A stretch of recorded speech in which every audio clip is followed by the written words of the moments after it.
Large-scale exercises continue under the direct command of Azerbaijan's Minister of Defense.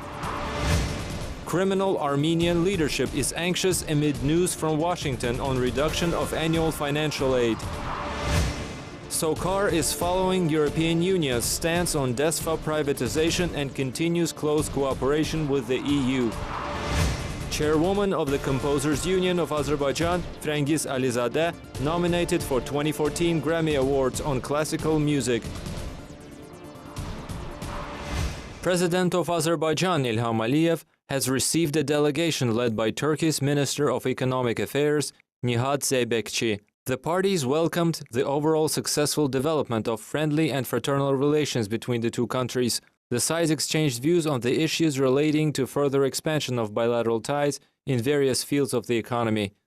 Azerbaijan's Minister of Economy and Industry, Shahin Mustafayev, in a meeting with his Turkish counterpart on the same day, noted that Azerbaijan-Turkey political and economic relations have risen to the level of strategic cooperation, and the cooperation is successfully developing in all directions.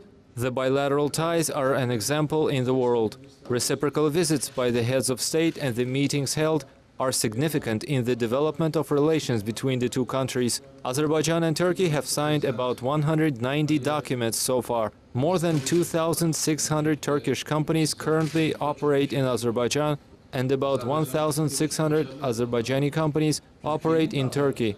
Azerbaijan has invested $5 billion in Turkey, and Turkey has made investments worth $6.3 billion in Azerbaijan. Azerbaijan and Turkey are active participants of a number of major energy and transport projects. Shahin Mustafayev suggested expanding bilateral relations in numerous areas, pointing out such areas of cooperation as transit cargo transportation, creation of agricultural parks, attracting Turkish investors to industrial parks, and investment promotion. The Turkish minister, for his part, praised Azerbaijan's rapid development, emphasizing broad opportunities for further development of economic cooperation, including trade ties.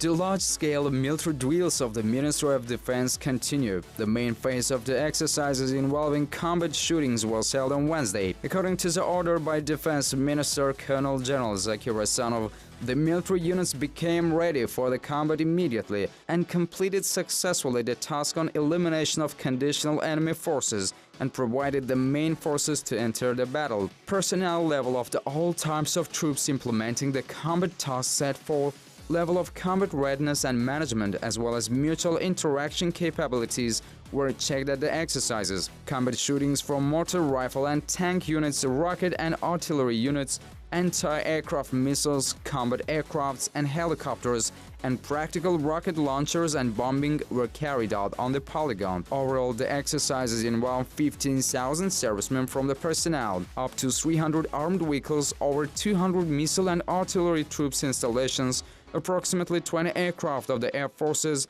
as well as air defense missile formations equipped with modern air defense complexes. In accordance with the order of the Supreme Commander-in-Chief of the Armed Forces, up to 5,000 reserve forces and about 300 motorized vehicles are involved in the exercises in order to examine the level of fulfillment of the mobilization tasks by the formations and units. The Washington Times newspaper organized discussions in Capitol Hill on geopolitics in the Caspian Basin, why U.S.-Azerbaijan alliance is important. Azerbaijan's ambassador to the U.S., Elin Suleymanov, the chairman of the International and Interparliamentary Relations Committee of Azerbaijan's parliament, Samet Saidov, and the leader of the Democratic Reforms Party of Azerbaijan, MP Asim Malazadeh, participated in the discussions. Malazadeh said U.S.-Azerbaijan relations have been built on strong foundations. He highlighted security cooperation between the two countries. Azerbaijan has contributed to U.S.-led peacekeeping operations in the Balkans, Iraq, and Afghanistan. Azerbaijan troops are currently helping ensure security at Kabul airport. Molazadeh said. The lawmaker said Azerbaijan has also contributed to efforts to rebuild Afghanistan. He stressed the country's role in the transportation of non-lethal NATO goods to Afghanistan. Molazadeh said terrorism cannot be defeated by force only, stressing the importance of education to eradicate the evil. Azerbaijan is a role model in this field, he said. Ilan Suleymanov, Azerbaijan's ambassador to the United States, explained that without an overall strategy, the U.S. is wasting efforts to fix a crop of smaller problems in the region. The lack of clearly pronounced strategic outlook is basically working with immunity deficiency disorder, because if you have no immunity, you come up with measles or whatever. That strategic outlook is the immune system. If it doesn't exist, all smaller things pop up, Mr. Suleymanov said. As the U.S. levies sanctions against Russia for its arming of rebels in Crimea, Azerbaijan MP Samad Saidov and other leaders say Western powers must apply the same rules to Armenia in order to achieve peace in the region. Unfortunately, in the Western world, especially from Europe, we see existence of these double standards. I'm talking about different approaches to the same kind of conflicts, Mr. Saidov said. Nobody even thinks about sanctions against Armenia that did the same crime against a neighboring country. Mr. Saidov argued that if Western nations continued to pick and choose which countries were subject to international law, then aggressors would continue to violate those laws without fear of retaliation. Mr. Suleymanov and Mr. Saidov both stressed that the U.S. allies in the region needed reassurance that the U.S. would continue to provide support against Armenia. The bigger issue is if the United States is committed to its friends. If it works with them to reinforce the partnerships, then they feel more secure and the discussions and conflicts are resolved in a much more peaceful manner, Mr. Suleymanov underscored.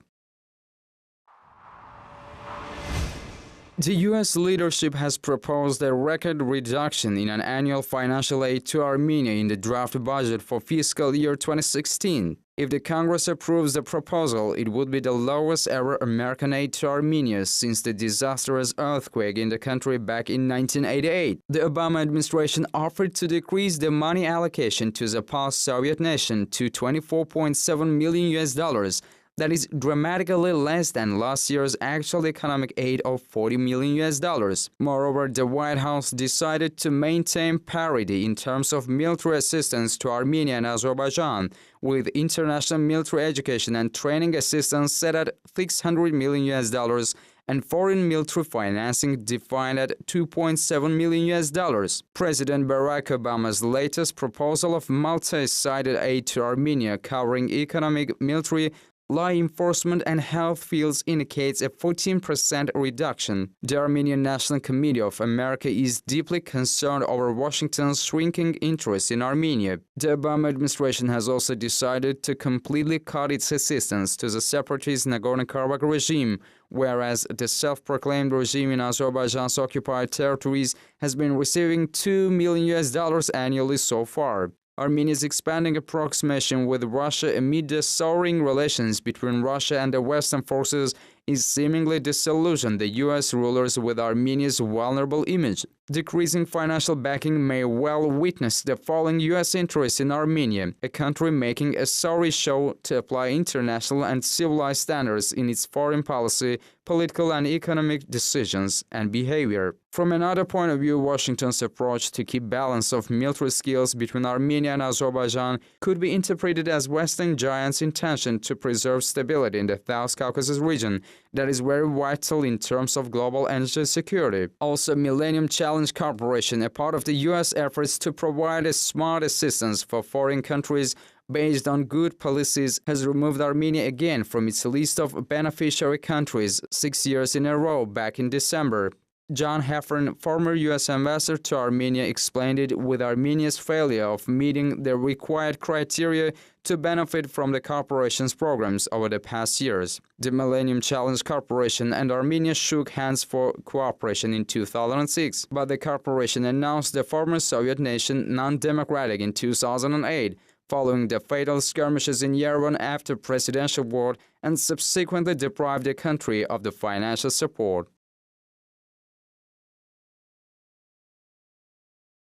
The European Commission's suspension of the review of a deal for the purchase of 66% stake in the Greek gas transportation operator DESFA by Azerbaijan's state-owned company will create conditions to make a decision that would satisfy both parties. The company said in a message that it continues to closely cooperate with the European Commission to prepare an agreed solution associated with the European Commission's remark as part of the initial assessment of the acquisition of shares in DESFA by SOCAR. The European Commission temporarily suspended the review of the deal within the formal set timeframe, SOCAR said. SOCAR said this will give the parties additional time for making the decision acceptable for both sides and for the European Commission to analyze this issue in the future. It was noted in the message that the suspension of the process in this way is the usual case when considering the agreements on merger or purchase of companies. SOCAR positively assesses the progress made to date as part of the process of review of this agreement, the final decision of which is the prerogative of the European Commission, read the message. In January 2015, a new government came to power in Greece. Greece's Minister of Productive Reconstruction, Environment and Energy, Panagiotis Lafazanis, said the Greek side would define the next steps regarding this deal after the decision of the European Commission. SOCAR intends to acquire two-thirds of DESFA for €400 million. The Southern Gas Corridor project will be a top priority for the European Union. EU Climate Action and Energy Commissioner Miguel Arias Cañete said in a speech published on the European Commission's official website. "We will double our efforts to diversify energy suppliers, sources and routes," Cañete said. "From now on, we will focus on projects that expand our diversity of supply. The Southern Corridor project will be a top priority," he added. The Southern Gas Corridor project envisages the transportation of gas from the Caspian region through Georgia and Turkey to Europe. This large project aims at diversifying the routes and sources of energy supply that will enhance energy security of Europe. The Southern Gas Corridor project will ensure Caspian gas supply to the European markets for the first time in history. At the initial stage, the gas to be produced as part of the second phase of development of Azerbaijani gas condensate Shah Deniz field is considered as the main source for the Southern Gas Corridor project. At a later stage, other sources may join the project. The gas to be produced as part of the stage 2 of the field's development will be exported to Turkey and to the European markets by means of expanding the South Caucasus pipeline and construction of the Trans-Anatolian gas pipeline and Trans-Adriatic pipeline. Chairwoman of the Composers Union of Azerbaijan, people's artist Firangis Alizadeh, has been nominated for the 2014 Grammy Awards on Classical Music in the first such development in the history of Azerbaijani classical music. Firangis Alizadeh said she had received an order for violin and piano music from outstanding American violinist Hilary Hahn, who is a great celebrity.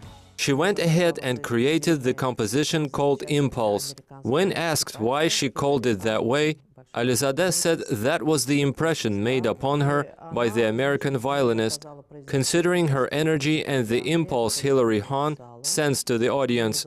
Alizadeh expressed confidence that Hahn would perform this composition exactly as she described. Hahn sent her the recorded performance later, and indeed it was just amazing. Alizadeh found out by chance that the composition Impulse was nominated for the prestigious Grammy Awards. Having accessed the website of the German publishing house Hans Sikorsky, the Azerbaijani composer saw 3 nominees for the 2014 Grammy Awards on Classical Music, including herself, Lera Auerbach, and Mieczyslaw Weinberg. These names were selected from scores of the best composers of the world, and filling their ranks is enormous success. The ceremony to award the winner of the most prestigious musical award is due in the United States this weekend.